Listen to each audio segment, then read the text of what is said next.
My name is Anastasia Frantzeskaky. I work in Piraeus port. It is in Greece. And I work, at the same time, I work for my trade union for the last 33 years. What's the name of your union? It is Federation of Workers in the Greek ports. I'm trying to do. So it is OMILE. It is a federation. I'm a member of the board of the federation. The executive board?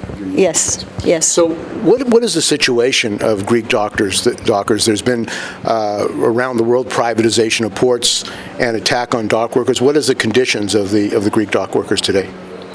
Let me clarify something.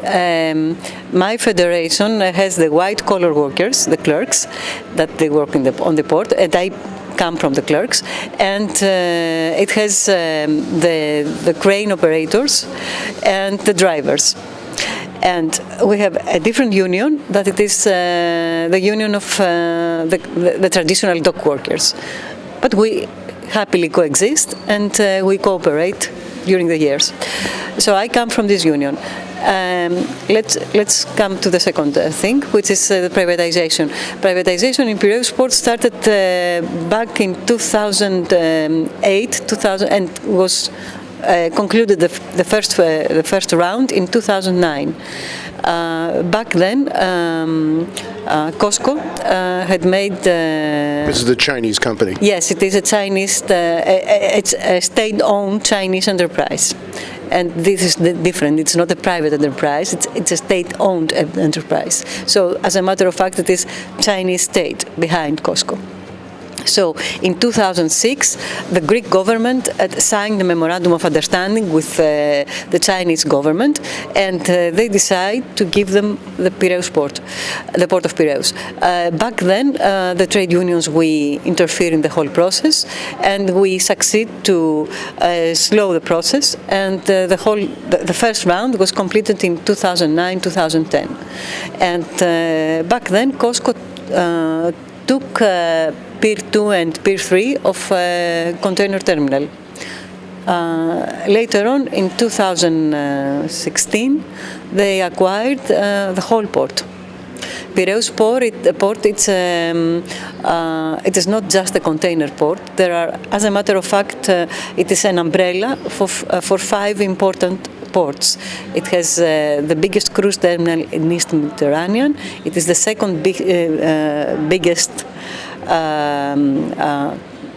port in terms of coastal shipping, and I'm speaking about the whole planet. It is the biggest ro-ro terminal, car terminal in Eastern Europe, the 4th container terminal in Europe. So it is a very important port. And we have a ship repairing zone as well. Well, the Chinese... And they acquired the whole port. The Chinese said that they would improve the port and make things better with capital investment, and it would help Greece, it would help the people of Greece. Until now, yes, although they signed an agreement and they say that they are going to pay something like 300 million euros in investments. Well, this is not the case, because until now they've used the 60 million euros that they found in cash when they acquired Piraeus Port Authority in 2016, and they are going to take a loan from the European Investment Bank, and this loan it will be 140 million euros. And they are going to take a subsidy from European Union. So are you saying the taxpayers are going to pay Yes. for their modernization of the Piraeus? Yes. Yeah. So in other words, their promise that they were going to invest capital is turned into they're going to get subsidy from the state. From the state, from Europe. They are going to get loans from the European Union, and they are going to take subsidies from European Union as well. They will take 135 million euros in order to expand the cruise terminal, which is already big. It's a big terminal, and the people of Piraeus, they are against the expansion of the cruise terminal. Why are they? Because they're going to destroy the best part of the city, and they're going to destroy everyday life. Because, when the people, they arrive in a port, then they need roads and networks in order to go out from the port. And they don't exist right now in Piraeus, and it is not possible to start throwing down buildings in order to create a bigger network. So it would be gentrification. They would be pushed out of the port. Yes, they will create a new area in front of a very nice area of Piraeus. They are going to create something like 250 square meters of new land. And the government, the government has justified that, saying it would help Greece and would help the development of Greece. What is the reality? The reality is that because of the financial crisis and because of the Greek government was forced by Troika to sell off public property. So they were... By the Troika, who do you mean? Oh yes, you're from US. That's wrong, you are not Europe. Okay, well, a Troika is a mechanism that exists in Europe, and they impose their policies in the states that they have financial problems because of the financial crisis that emerged in 2009 in US, and it came in Europe a couple of years later. In Greece it came in 2011, and back then the then Greek government, they went to IMF and they asked for help. And you know what happens when IMF steps in a country. Yes. The austerity and selling off the property of the country. The same recipe the last three decades, I suppose. Yes, and it fails everywhere. However, they keep this recipe. But somebody makes money. Of course. But this is not the Greek state. It is not the Greeks. It is someone else. So this process of privatization, austerity, that was imposed on Greece, it was supposed to help Greece, help the people of Greece. What has been the result of that? Well, until now, we transform the legal framework of the country to the worst in terms of people's rights and workers' rights. How have worker rights declined? Well, in the sense that, for instance, in Greece, the working conditions, labor conditions. We don't have so much, let's say, flexible labor relations.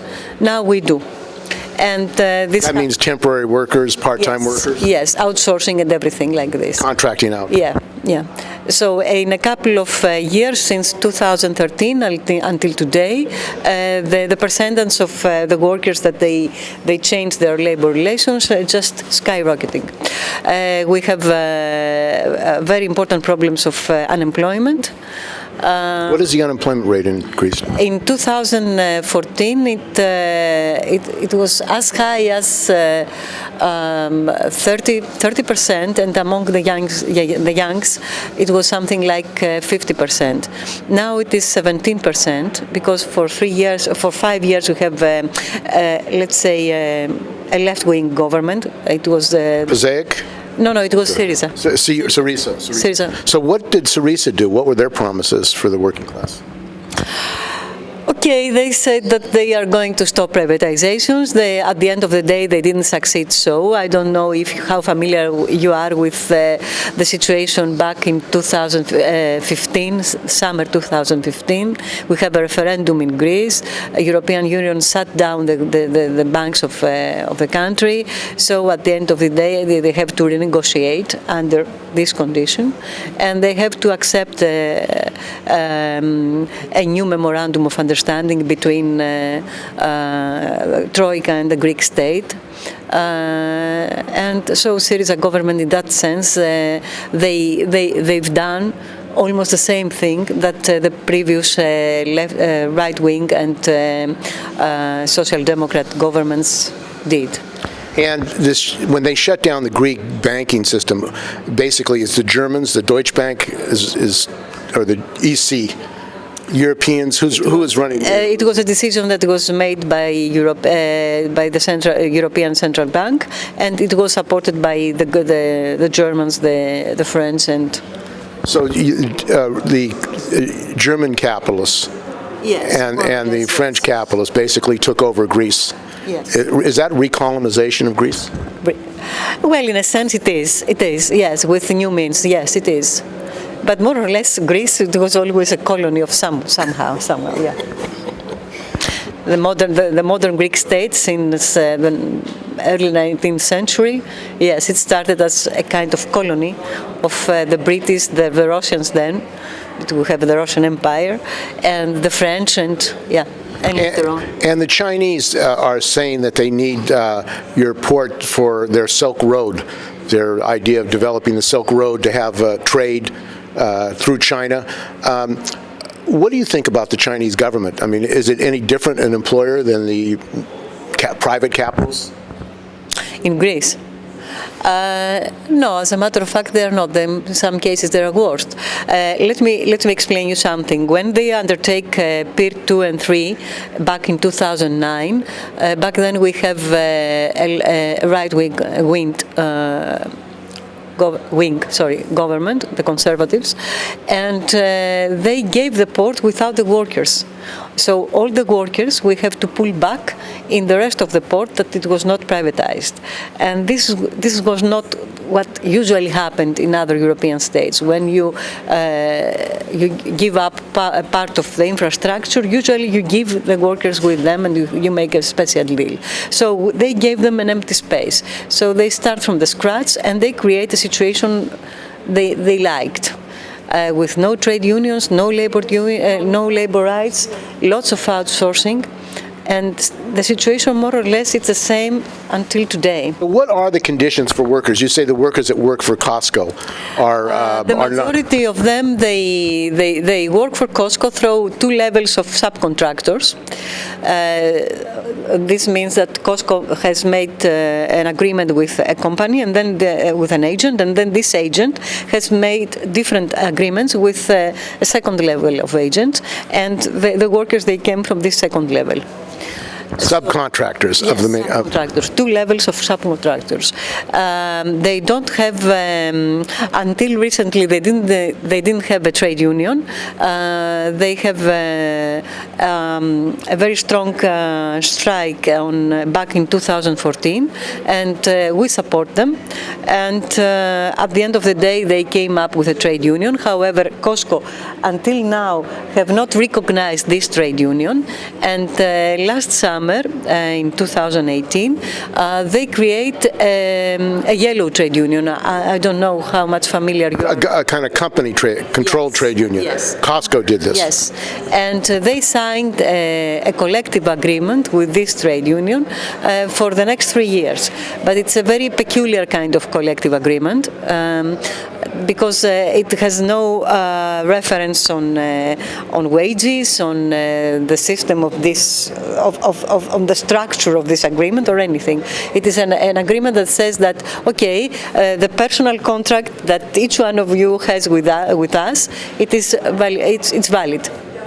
So it sounds like a union-busting contract, to destroy the union. And they were forced to do this because back then they have Syriza still was in government, and they imposing to COSCO to accept the trade union and have a trade union and have a CBA and things like this. So they found a way out, and this was the way out. They created a trade union of their own, and they have this peculiar kind of collective agreement. And the conditions of the workers, the dock workers. But at the rest of the port, the ex-public port, we still have our trade unions, and we negotiate with them a collective agreement once, all the trade unions, and we are more or less pretty happy with this. Although that every day we have to fight back their efforts to bring to outsourcing various aspects of our jobs. And the conditions of dock workers, the difference. Talk about the difference in conditions of the unionized, the independent unionized dock workers and the workers working for COSCO. Well, those that they work for COSCO, they have longer hours. For instance, back in 2014, when they have this explosion and this strike, they work something like 16 hours per day. Is that legal in Greece? No, it was not legal, but they didn't dare to go out and say anything. And because we have a conservative government that was pro-COSCO, they supported this technique. And the labor inspection, they never go to COSCO. And in case that they go there, they make phone calls before and they say, hello, we are coming tomorrow, 8 o'clock, so be prepared. They give them a warning. Yes. So. And the health and safety conditions. The health and safety conditions, when you work 16 hours per day, it's impossible to speak about health and safety condition because the people there are tired. The majority of the dock workers back then, they were not training dock workers, but they were training while they were working. So they have a lot of accidents during the day, and when you have such a situation, even those that they were trained and they are experienced and they know what to do, they are not very comfortable. So they work in a workplace where anxiety is quite high, because someone next to them doesn't know what to do, and it was trying to sort things out. So this kind of situation, it raises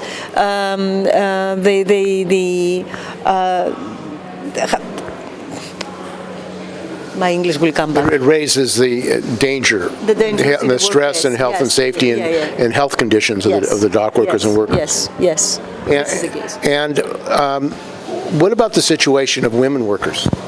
We don't have we have women workers in the clerks. We have just one woman as not a crane operator, but as a driver, and we have something like 15 dock workers. Not many, because it is a kind of profession that women do not pick it up, and it is it is a male profession, let's say. Predominantly male. Yes, dominantly male. Okay. So you're trying to organize the women dock workers in Europe? In Europe. In other ports there are more women than in Piraeus port. In Cyprus there are no women, for instance. In French ports I'm not aware how many women they have, if they have. In Spanish ports there are more women. But generally speaking, yes, there are not a lot of women in the ports. And the governments, the politics of these governments, is there any opposition politically to the privatization and destruction of maritime jobs and against the privatization of the ports? In Greece? Well, Syriza was against the privatization of the ports and still is against the privatization of the ports. However, it's not very well when you have been for 5 years in the government, and during this period you have privatized 2 ports. When you say I'm against the privatization of the ports, okay, something. You say, but you do something different. Yes, and although they say that we are Troika imposed this project on us. Okay, the answer already again is yes, but you are in government and you are elected to stop this process. However, they've done it in a better way, let's say, than they've done it the previous governments. For instance, now the workers were part of the deal, and through this way we keep up our jobs and we save our rights and things like this. And they stopped somehow the privatization of the 10 national ports, because Greece has too many ports. And they say, okay, if we are going to privatize, we are going to privatize according to the European system, which is we make a concession agreement for a certain kind of activity, and this only in the case that we are not able to do it ourselves.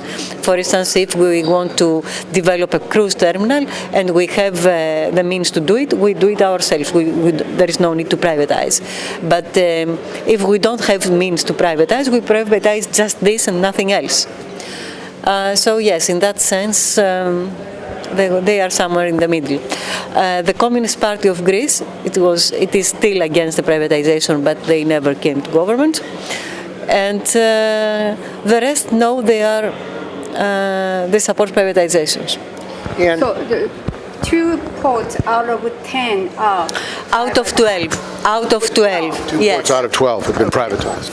And how long is the Chinese COSCO can control those 2 ports? No, COSCO just took 1 port, which is Piraeus port. The Thessaloniki port, which is the second most important port of Greece, it is another scheme up there. And COSCO will be in Piraeus port for 35 years. Yes. And you're here to... But it is a very peculiar scheme because, they have bought the shares of the port.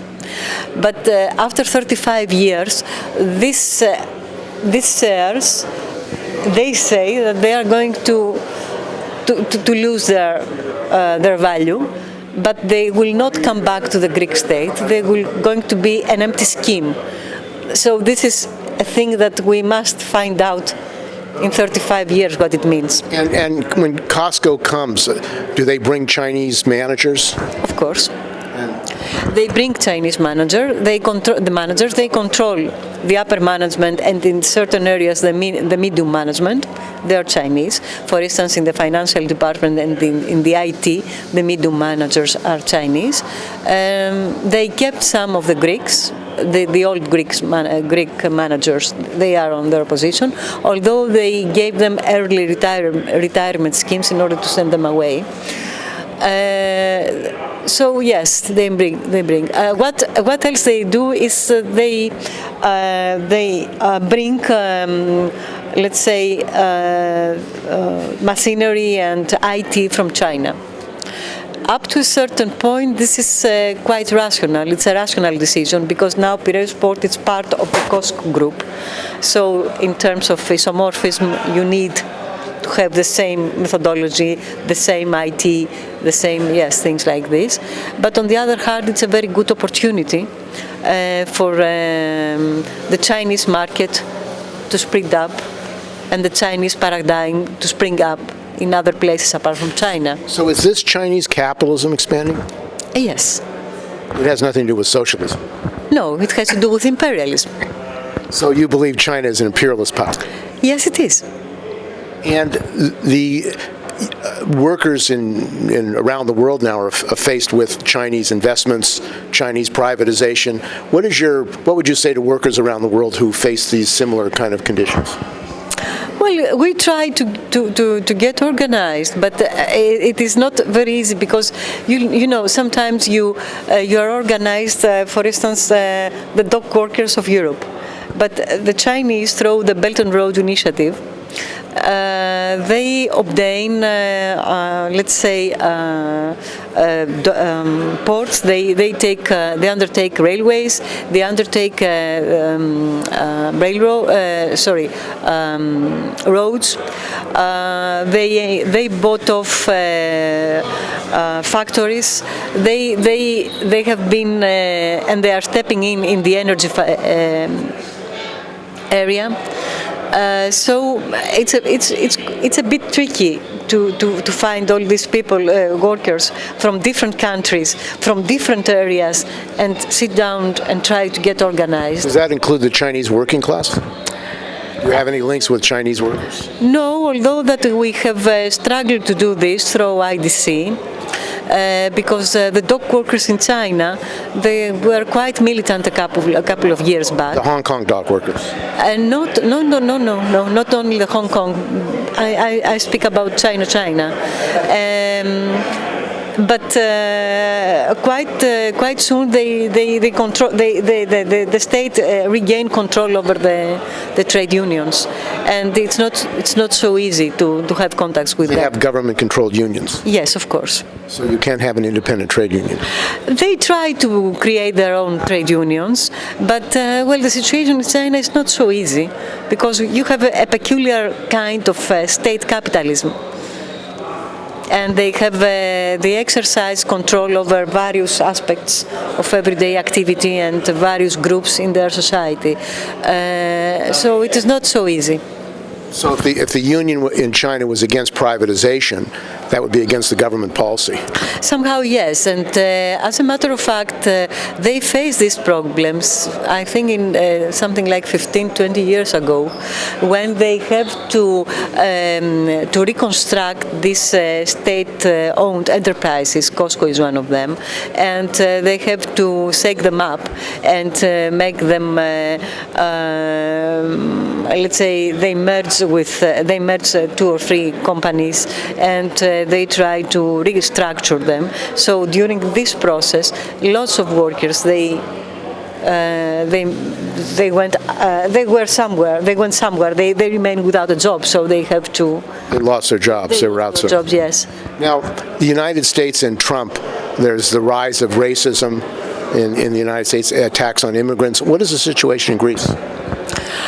Well, back in 2015, when Syriza government was in power, we have a very strong wave of people that they came from Syria and Afghanistan,